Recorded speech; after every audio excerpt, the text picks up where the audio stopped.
Olá, se você não me conhece, eu sou o Klinger Senra da PKS Educação Geotécnica e nesse vídeo eu quero te apresentar os 5 erros mais comuns que engenheiros e geólogos cometem na elaboração de um laudo de estabilidade de taludes. Erros clássicos que nós vamos listar aqui do top 5 ao top 1 e você vai ver se provavelmente você já cometeu esse tipo de erro ou você analisando algum laudo técnico, seja da área de estabilidade de taludes, né, ou da geotecnia como um todo, ou de qualquer outra área, já verificou em trabalhos aí de colegas, né, colegas de serviço, de trabalho, ou até mesmo em alguma prestação de serviço. E vamos lá. Primeiro erro muito comum na elaboração de laudos de estabilidade, o top 5 de 1 a 5, nessa escala de 1 a 5 é não revisar o laudo de estabilidade após ele ter terminado, após ele ter sido concluído. Bom, se você está fazendo um laudo técnico sozinho, com uma equipe ou com um estagiário que seja, né, fazendo parte da sua equipe aí, e vocês juntos vão elaborar esse laudo, você precisa, após terminar esse laudo técnico, revisar, camarada, revisar lá desde a primeira página, desde a capa do seu trabalho até o final. Por quê? Porque principalmente se não é só você fazendo, se tem mais de uma pessoa fazendo, o que é clássico de acontecer é, às vezes até a formatação do início do seu laudo é diferente do final. E olha que isso pode fazer uma diferença, tá? Se isso for um projeto de uma licitação, por exemplo, muito cuidado, e independente se é licitação ou não, você precisa estar sempre revisando, não só a questão da formatação, mas o conteúdo, não é? Para muitas pessoas é o conteúdo que importa, a formatação não. Já para outras pessoas, se ela começa a ver, né, o seu cliente começa a ver que aquele laudo não está bem formatado, não tem uma capa bacana, aquilo já tira um pouco da moral da sua empresa, da sua prestação de serviço. Então, muito cuidado na hora de elaborar esse laudo, porque você precisa revisar. Né? Eu sou professor universitário e aí a gente vê, às vezes o camarada está fazendo lá, o aluno está fazendo 5, 6, 10 matérias, ele termina um trabalho e já termina ali ó, na hora, né? Às vezes é para entregar meia-noite, deu 11h50, ele está terminando, respira, acabei e manda. Manda por e-mail ou vai correndo imprimir lá no outro dia, né, para entregar presencialmente. Independente disso, é batata. Se for para impressão, então, você já reparou? Eu passo por isso direto. Foi assim na minha graduação, foi assim com prestação de serviço, foi assim no meu mestrado, doutorado. Você está lá imprimindo a sua tese linda, maravilhosa. Assim que você imprime, começa a folhear, putz, apareceu um erro aqui, apareceu um outro erro ali de fonte, de imagem não formatada, disso, daquilo. Então, é batata. Você precisa revisar. Terminou seu trabalho, antes de passar para outro, revisa. É o cara que está lá fazendo 10 matérias na graduação, terminou um trabalho, principalmente se for em equipe, manda para a sua equipe, né, para o seu grupo revisar. Se é na sua empresa, passa lá para o seu sócio, passa lá para o gerente de projetos, de laudos, não sei, né, qual é a finalidade aí, qual é a função do seu funcionário, mas se ele está envolvido aí com a parte de projeto, com a parte de laudos técnicos, que ele revise, tá? Passa isso aí para ele revisar, você também vai analisar junto. A dica que eu deixo para você é sempre revise e de preferência que outra pessoa faça essa revisão, tá? Se foi você que elaborou, passa para uma outra pessoa fazer, por causa daquele olho clínico que às vezes a gente deixa passar alguma coisa, mas a outra pessoa pega, tá certo? Então, se você tem uma equipe aí de projetos, de elaboração de trabalhos geotécnicos, que você faça essa revisão em conjunto. Se não é o caso, você por todos, né? Você trabalhando aí individualmente, faça essa revisão 2, 3, 4 vezes, né, se for o caso. A gente sabe que hoje tudo é para ontem, né? As empresas querem tudo para ontem. Às vezes a sua empresa ou você como profissional liberal está até o pescoço de trabalho e essa questão da revisão ela realmente é complicada. Mas, na dúvida, sempre faça. Tá certo? Tem um jargão popular aí, né? Na dúvida, não faça. eu digo para você, na dúvida se você está com um laudo bem feito ou não, faça uma revisão, sempre faça uma revisão, ok? Bom, erro top 4 em uma escala de 1 a 5 na elaboração de um laudo de estabilidade de taludes. Negligenciar o português. O português.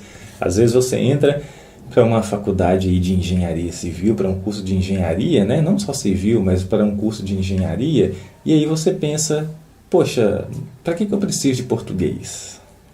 Será que a gente pensa isso mesmo? Deixa eu te contar uma pequena história. Lá na minha graduação, no meu início do curso de engenharia civil, em 2009, junto comigo entrou, né, portanto, nessa turma, um camarada muito bom de serviço. Ele foi segundo ou terceiro lugar do vestibular na minha época, se eu não me engano.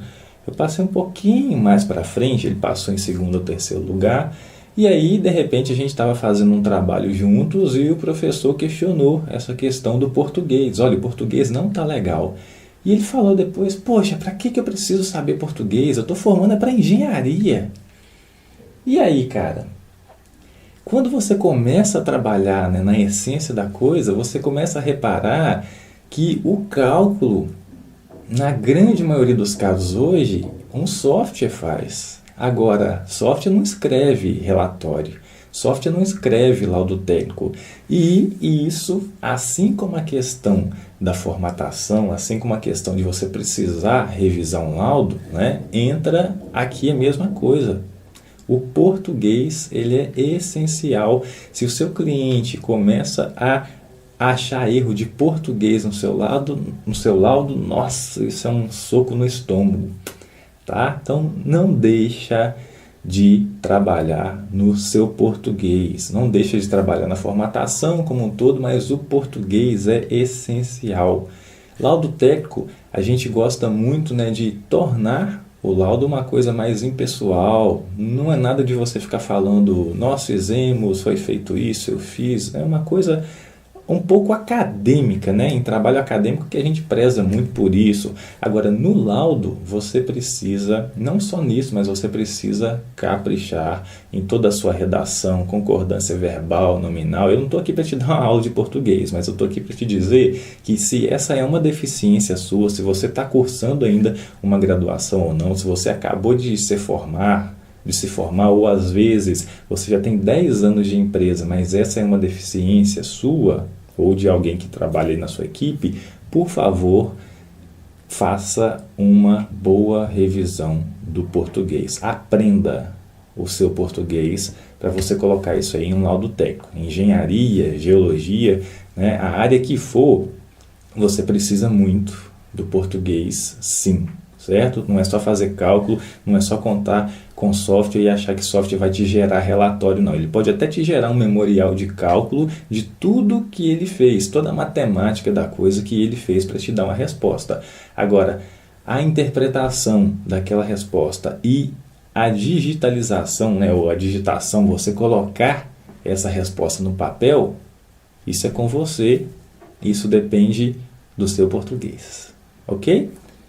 Joia.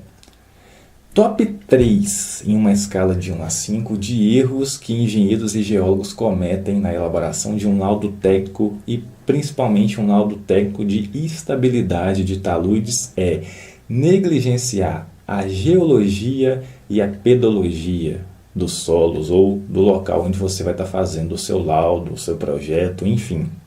Isso, na verdade, e obviamente, é muito mais erro de engenheiro civil do que de geólogo, tá certo? Principalmente em relação à negligência da geologia. Só que, quando você vai elaborar um laudo técnico de estabilidade de taludes, qual que é o filé mignon desse laudo?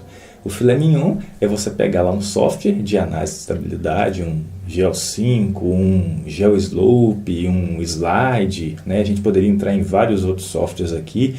E aí, o que você mais quer colocar no seu laudo é a conclusão de estabilidade que aquele software te gera. Na verdade, ele te gera um número, um fator de segurança, um estudo de análise, tensão, deformação. Você vai interpretar aquilo e colocar no seu laudo.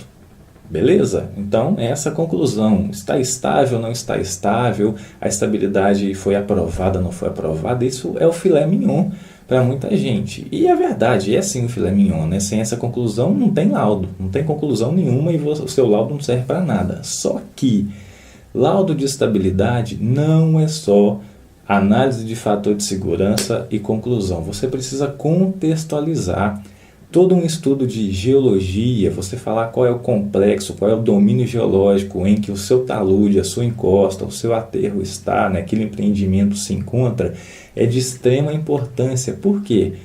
Porque o software, quando você modela lá, põe toda a geometria do seu talude no software, ele não está nem aí para que tipo de rocha que está vindo aquela camada, né? Vamos supor que você tem um maciço só de solo. O software não está nem aí em saber de que rocha que vem aquele solo. Ele quer saber quais são os parâmetros de resistência, ele quer saber quais são as dimensões aí desse talude, qual que é o peso específico, se tem nível d'água, se não tem, se pode a pressão, se não tem, e ele vai te dar uma resposta ali que é um fator de segurança. Seja baseado em equilíbrio limite, seja baseado em método de elementos finitos, elementos discretos, que são análise de tensão e deformação, ele não está nem aí para isso, ele quer te dar aquela resposta, ele não quer saber de onde veio esse material. Isso é tarefa sua. Só que essa contextualização geológica, ela é fundamental para que você entenda o comportamento daquele maciço.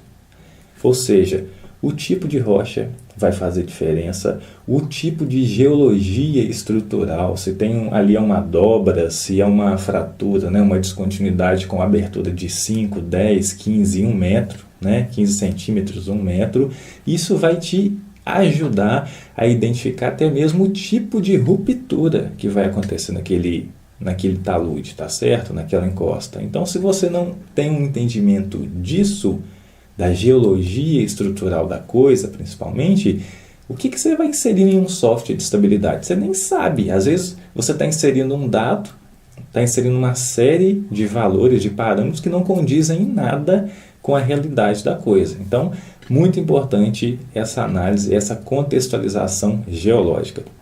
Em relação à pedologia, também é uma deficiência maior de engenheiros civis.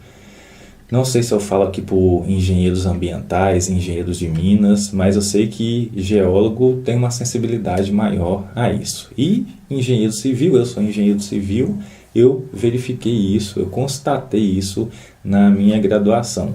A gente não tem disciplina de pedologia, né? Você teve isso na sua como engenheiro civil, disciplina optativa que seja de pedologia, isso é muito estudado nas ciências agrárias, né? Lá na disciplina, no curso de agronomia, de engenharia agrícola, porque uma classificação dos solos para fins agrícolas, ela é fundamental. Se esse solo é um latossolo, um cambissolo, um argissolo, um neossolo, um plintossolo e por aí vai, isso é muito importante na técnica de fertilização de solo, de uso e ocupação de solo. Agora, para compactar uma barragem, para fazer uma terraplenagem em um talude, né, em uma encosta que precisa de uma intervenção, será que é necessário esse conhecimento pedológico? Eu te falo que é. Eu fui fazer a disciplina de pedologia, de gênese e classificação de solos no mestrado, então graduação 0. A gente escuta falar em latossolo, em argissolo, quando você está estudando classificação MCT ou quando você está fazendo a disciplina de pavimentação, porém não é abordado a fundo. Qual é a diferença entre um latossolo e um argissolo? Qual é a diferença entre um argissolo e um cambissolo? Da graduação, não sei, a gente não tem essa informação a fundo. Quando você começa a estudar pedologia e enxerga essa pedologia, esse estudo pedológico dos solos em um contexto de estabilidade de taludes, a lâmpada acende e você vê que faz muito sentido.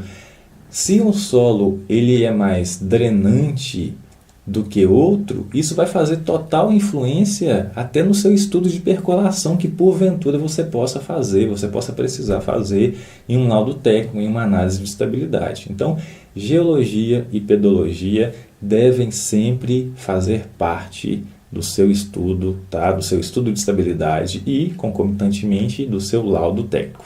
Ok? Esse então seria o top 3 em uma escala de 1 a 5 de erros mais comuns cometidos em laudos de estabilidade. Top 2 em uma escala de 1 a 5 nesses erros cometidos em laudos de estabilidade é confiar no primeiro resultado que um software de análise de estabilidade gera. Você vai com todo afinco, faz lá um estudo de campo, faz um levantamento topográfico, planeio altimétrico, faz sondagens, faz ensaios de laboratório, modela direitinho lá a sua geometria, o seu problema lá no seu software, e aí manda compilar e o software te cospe aquele resultado. Fator de segurança igual a 1,52. Opa! Gostei desse fator de segurança. Vou comparar aqui com o que a norma fala. A NBR 11682 vai falar para encostas aí, para taludes em geral. E aí, taludes em geral, na verdade, mais ou menos, né? A NBR 11682 vai trabalhar com estabilidade de encostas, com alguns empreendimentos que envolvam terraplenagem, loteamentos, né, condomínios, enfim. Então, talude de barragem, de mineração, isso a norma não engloba. Mas, enfim, o que vai acontecer? Você fez toda uma análise lá e verificou que o fator de segurança deu um valor legal, você compara com a norma e aí a gente vai fazer o quê? O que eu sempre não, o que eu vejo com frequência ser feito o responsável, né, pela modelagem, pela análise de estabilidade, simplesmente pega o primeiro valor que ele encontrou lá da análise e coloca aquilo no relatório. Só que tem uma série de etapas que você precisa fazer para se chegar nessa interpretação desse resultado. Você vai escolher lá 2, 3, 4, 5 métodos de estabilidade diferentes, né? Por exemplo, métodos de equilíbrio limite diferentes, e às vezes aquela primeira resposta que o software te cospe não é a que você mais vai precisar, ou melhor dizendo, não é mais precisa, tá? Vamos dizer que não é mais precisa. Então, com isso, às vezes você colocou uma série de métodos seguindo até norma e às vezes o software te dá a resposta de um método menos preciso, um método mais simplificado, e aí você poderia ter uma resposta melhor. Ou, outro exemplo, você acabou de fazer uma análise e aí apareceu uma superfície de ruptura minúscula, quase que você não consegue identificar, e está dando um fator de segurança lá igual a 2. Opa, gostei disso aqui, né?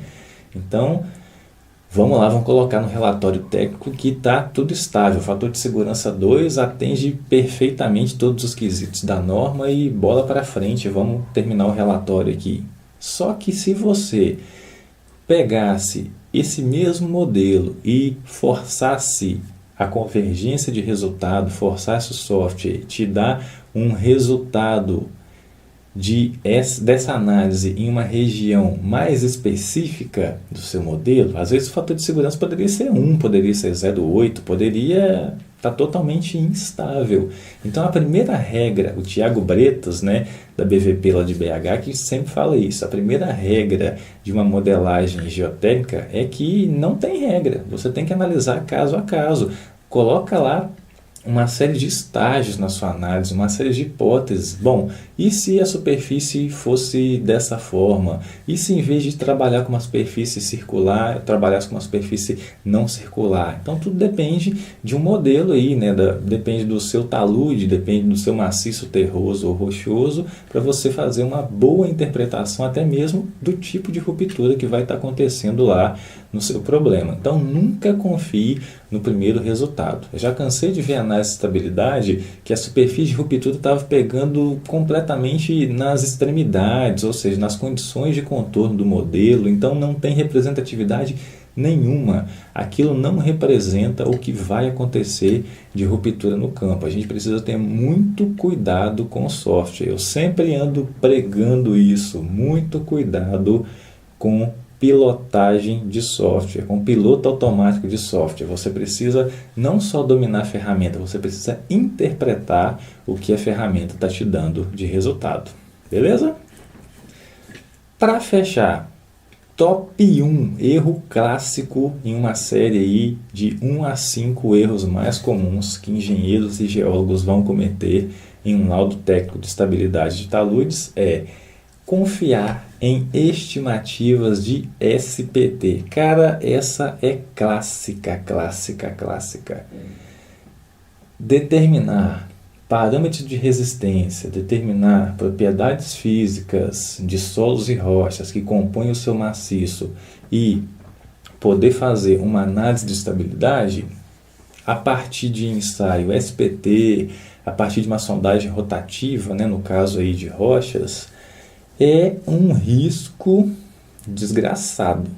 A norma até te dá essa permissão, ela te dá esse aval. Ela vai falar o seguinte: você pode trabalhar com estimativas, você pode não trabalhar com ensaio de laboratório, só que a responsabilidade é totalmente sua. Então, toma que o filho é seu, lavo minhas mãos, a ABNT lava as mãos dela e fala: a responsabilidade é sua. Você tem que se responsabilizar pelas suas estimativas. E aí, se a gente for analisar no ramo da engenharia de fundações, o que acontece? Se você pega lá os métodos teóricos de dimensionamento, né, de fundação rasa, métodos de TESAG e VESIC, existem muito boas correlações entre o NSPT, que sai de uma sondagem SPT, com coesão, com ângulo de atrito, só que isso é válido em projetos em dimensionamento de fundações. Isso não é válido para estabilidade de taludes. Se lá em fundações é falado que você pode estimar que a coesão de um solo é igual a 10 vezes o NSPT médio daquela camada, aplica isso em uma estabilidade de taludes para você ver o pepino que é. Por quê? Porque existem métodos consagrados de dimensionamento para fundações. Para estabilidade de taludes é outro caminho. Então, por que a norma te dá essa permissão de estimativas, mas a responsabilidade é sua?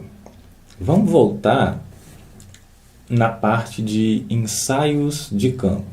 Pega aí, por exemplo, um ensaio que é um método semidireto, como um PMT, um DMT, um CPT. É possível se estimar parâmetros de resistência, parâmetros de deformabilidade a partir desses ensaios de campo? É possível.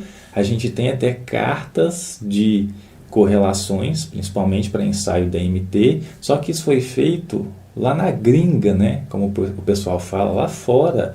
Para você trazer essas estimativas, essas correlações para a sua área, para o seu campo, para o seu projeto de fundações, você precisa validar essas estimativas. Você precisa criar uma carta local, uma carta de correlação local. A mesma coisa é válida para fins de laudos de estabilidade ou para fins de análises, né, de estabilidade de taludes como um todo. Então, você pode trabalhar com essas estimativas desde que você já tenha uma base de dados para isso. Deixa eu te dar um exemplo. Você tem 2 lotes de proprietários diferentes e aí o primeiro proprietário te chamou para fazer um estudo de estabilidade no talude dele, na encosta dele. Beleza. Você faz uma campanha de sondagens com toda a sua disponibilidade, né, ou com dificuldade. Você vai fazer uma bateria de ensaios de laboratório, seja cisalhamento direto, seja compressão triaxial, ensaios de resistência, e dali você vai ter um banco de dados entre a sondagem, NSPT de cada camada e os parâmetros de resistência. Beleza. Passa um tempo, o outro vizinho, né, o outro proprietário te chama para fazer o mesmo tipo de serviço na encosta dele. O que o bom senso vai falar? Opa, primeiramente, vamos fazer uma campanha de sondagem e vamos comparar com a sondagem do vizinho, com o terreno do vizinho. É digno, é íntegro você fazer o quê? Essa comparação e, se você tiver confiança, né, no seu laboratório, em todos os seus resultados aí de resistência, poder utilizar aqueles parâmetros do vizinho A para o vizinho B. Porque é o mesmo solo, ó, eu verifiquei aqui, ó, é basicamente o mesmo maciço, né? O mesmo morro, é o mesmo maciço, então só mudou a seção. A diferença aqui da seção que eu analisei para o vizinho, ela está 20 metros do outro, né? Do meu outro terreno, então pode ser não, né? Analisando essa sondagem, esse solo é o mesmo. Não tem nenhuma fratura, não tem nenhuma estrutura geológica ali de um terreno para o outro, né, de diferença, então você pode sim fazer o quê? Pegar os resultados de um vizinho e aplicar no seu estudo de estabilidade. Eu te indico que você faça isso com uma análise de sensibilidade aplicada ao seu modelo. O que é essa análise de sensibilidade? Você vai pegar lá a coesão. Vamos supor que a coesão seja de 20 kPa. E se eu fizer uma variação aqui de mais ou menos 5, mais ou menos 10 kPa nessa coesão, para quanto que vai o meu fator de segurança? E se eu fizer isso com ângulo de atrito? Se eu fizer isso com peso específico, composição do nível d'água, você vai ter uma faixa de variação de fator de segurança e isso vai te dar uma maior tranquilidade. Se o fator de segurança não for satisfatório, aí você pode partir para um plano B, que é fazer uma investigação em laboratório, né? Uma bateria de ensaios laboratoriais para te ajudar a chegar em uma conclusão na sua análise de estabilidade e na conclusão do seu laudo técnico. Joia? Bom, basicamente é isso. 5 erros clássicos, os top 5 cometidos por engenheiros civis e por geólogos, como eu comentei com vocês, até um pouco mais cometidos por engenheiros civis do que por geólogos, principalmente em relação à geologia da coisa, né? Geólogo gosta muito de analisar a geologia, obviamente. Engenheiro civil costuma negligenciar um pouco isso e vamos tentar terminar isso aí, vamos tentar acabar com isso, lembrando sim que a geologia ela é extremamente importante porque ela é o DNA mãe, é dali que vem todos os solos que a gente tenha que trabalhar no campo. Ok? Espero que você tenha gostado desse vídeo.